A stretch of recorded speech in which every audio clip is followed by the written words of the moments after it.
నమస్తే శ్రీ మాత్రే నమః శ్రీ గురుభ్యో నమః.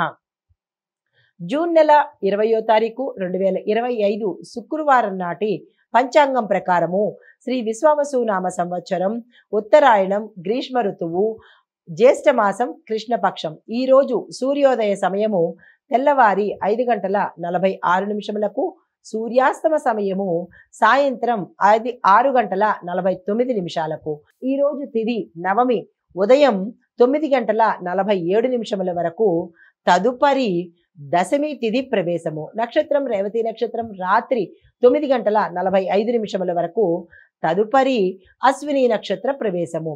ఈ రోజున వర్జము ఉదయం 10:31 నుండి మధ్యాహ్నం 12:01 వరకు. దుర్ముహూర్త సమయము ఉదయం 8:23 నుండి ఉదయం 9:15 వరకు. తిరిగి మరలా మధ్యాహ్నం 12:43 నుంచి మధ్యాహ్నం 1:35 వరకు. రాహుకాల సమయం ఉదయం 10:39 నుంచి మధ్యాహ్నం 12:17 వరకు. యమగండ కాలం మధ్యాహ్నం 3:33 నుంచి సాయంత్రం 5:11 వరకు. బ్రహ్మముహూర్త సమయం తెల్లవారుజామున 4:10 నుంచి తెల్లవారి 4:58 వరకు. అమృత గడియలు రాత్రి సమయంలో 7:30 నుంచి రాత్రి 8:59 వరకు. అభిజిత్ ముహూర్తం ఉదయం 11:51 నుంచి మధ్యాహ్నం 12:43 వరకు. ఇది నేటి పంచాంగం. నమస్తే. తదుపరి రాశి కర్కాటక రాశి. ఈ రాశి వారి యొక్క గ్రహస్థితులు: సూర్యుడు సింహంలోను, చంద్రుడు కర్కాటకంలోను, బుధుడు సింహంలోను సంచారం చేస్తున్నారు.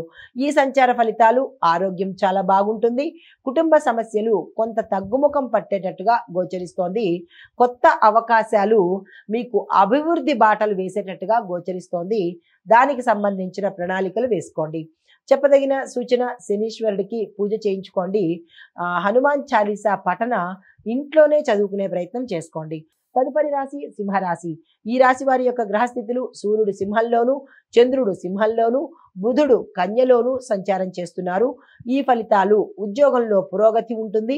ఆర్థిక స్థితి మెరుగుపడే అవకాశం ఉంది. కుటుంబం సంతోషంగా ఉండే అవకాశం కూడా గోచరిస్తోంది. అయితే మీకు చెప్పదగిన పరిహారము: సూర్యారాధన తప్పనిసరిగా చేసుకోండి. సూర్యారాధన చేసేటప్పుడు మాంసాహారము మద్యాన్ని నిషేధించే ప్రయత్నం చేసుకోండి. తదుపరి రాశి కన్యా రాశి. ఈ రాశి వారి యొక్క గ్రహస్థితులు: సూర్యుడు కన్యలోను, చంద్రుడు కన్యలోను, బుధుడు కూడా కన్యా రాశిలోనే సంచారం చేస్తున్నారు. అయితే వీరి యొక్క ఫలితాలు: చదువులో విజయాలు సాధిస్తారు. ఆర్థిక లాభాలు కనబడుతున్నాయి. కుటుంబంలో సానుకూలమైన వాతావరణము, శుభవార్తలు, శుభ పరిణామాలు చోటు చేసుకుంటున్నాయి. మీకు చెప్పదగిన పరిహారము: ఏదైనా గురు సంబంధిత ఆలయాలను దర్శించే ప్రయత్నం చేసుకోండి.